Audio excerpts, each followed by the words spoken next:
ඉතින් ඔන්න මම ඔයාලට අදත් අලුත් පාඩමක් අරගෙන ආවා. මේ පාඩමත් පොඩි වුණාට ඔයාලට ගන්න දේවල් ගොඩක් තියෙනවා. ඉතින් මෙන්න මෙහෙම හිතන්නකෝ. ඔයාලා ළඟ තියෙනවා ගොඩක් වටින කියන දේවල්. ඒ කියන්නේ සල්ලි ගොඩාක් තියෙනවා. ඊට පස්සේ රත්තරන් ගොඩාක් තියෙනවා වැඩිපුර. වටින කියන දේවල් ගොඩාක් තියෙනවා. මොකද කරන්නේ එතකොට ඒ ටික ඔක්කොම එක බෑග් එකකට දාලා අල්මාරිය දාලා තියලා තියෙනවා. ඉතින් ඔහොම තියලා තියෙනකොට ඔන්න දවසක ගෙදරට හොරු පනිනවා. හොරු පැනලා මුලින්ම බලන්න ඉතින් කොහොමත් අල්මාරියනේ. අල්මාරිය බැලුවට පස්සේ ඔන්න හොරාට ඔක්කොම ටික ලෑස්ති කරලා තියලා තියෙනවා අර බෑග් එකක දාලා ඔක්කොම ලෑස්ති කරලා හොරාට තියලා තියෙනවා. හොරාට තියන්නේ අරගෙන යන්න විතරයි. ඉතින් ඒකෙදි මොකද වෙන්නේ? හැමදේම එක තැනක තිබ්බ නිසා ඒ හැමදේම ඔයාට නැති වුණා. ඒ කියන්නේ හොරා ඔක්කොම අරගෙන ගියා. ඔයා ළඟ කිසිම දෙයක් නැති වුණා. ඉතින් අපි මේ හැමදේම වටින කියන හැමදේම එක ළඟ තිබ්බ නිසා තමයි මේ දේ උනේ.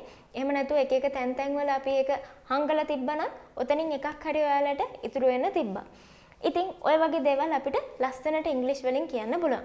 ඕකේ සරල තේරුම තමයි ඒ කියන්නේ වටින කියන දේවල් ඔක්කොම එක තැනක තියන්න එපා. මොකද එකක් නැති වුණොත් එහෙම ඔයාලට හැමදේම නැති වෙන නිසා. ඉතින් ඕක අපිට පුළුවන් මෙන්න මෙහෙම කියන්න. Don't put all your eggs in one basket. Don't put all your eggs in one basket. ඒ කියන්නේ අපේ හැමදේම වටින කියන දේවල් එකකට දැම්මොත් මොකද වෙන්නේ? එකකට මොකක් හරි වුණොත් ඔක්කොම ඉවරයි. ඔක්කොම නැති වෙනවා. ඉතින් ඒක නිසා එහෙම දාන්න එපා කියන එක තමයි මේ කියන්නේ. ලස්සනට ඒක කියලා තියෙනවා don't put all your eggs in one basket කියලා. ඉතින් ඔයාලට මේ sentence එක පුරුදු වෙන්න පුළුවන් මේ වගේ දෙයක් කියනකොට. මම හිතනවා මේක ඔයාලට හොඳට තේරෙන්නේ නැති කියලා. ඉතින් එහෙනම් ඔය වගේම අලුත් පාඩමක් මම ඔයාලට ලබන සතියේත් කියලා දෙන්නම්. ඉතින් එහෙනම් ඒ හම්බ වෙනකන් ඔයාලා හැමෝටම සුබ දවසක්.